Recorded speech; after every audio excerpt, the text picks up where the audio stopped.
اس بیچ وادی کشمیر کے کئی علاقوں میں آج پابندیاں عائد کر دی گئی تھیں۔ امن و قانون کی صورتحال برقرار رکھنے کے لیے یہ اقدام کیا گیا تھا۔ سری نگر شہر میں سید علی شاہ گیلانی کی رہائش گاہ کو جانے والے کئی راستوں کو سیل کر دیا گیا تھا۔ ان سڑکوں پر خاردار تاریں بچھائی گئی تھیں اور رکاوٹیں کھڑی کر دی گئی تھیں۔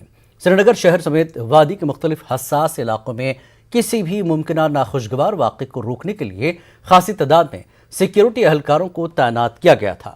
پبلک ٹرانسپورٹ سڑکوں سے غائب رہا۔ ادھر سری نگر شہر کے کئی علاقوں میں نجی گاڑیوں کی نقل و حمل دیکھی گئی۔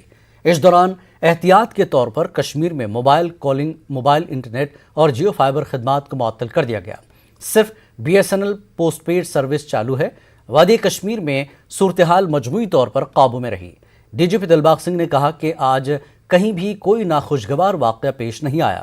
صورتحال پر مسلسل نظر رکھی جا رہی ہے اور اس کا جائزہ لیا جا رہا ہے۔ بانہال سے بارہمولہ ریل سروس معطل رہی۔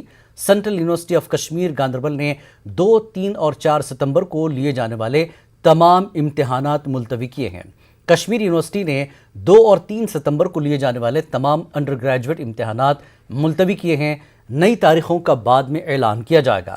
Board of school education Kashmir نے 3 سے 5 ستمبر تک کے لیے جانے والے تمام بائی اینول امتحانات ملتوی کیے ہیں۔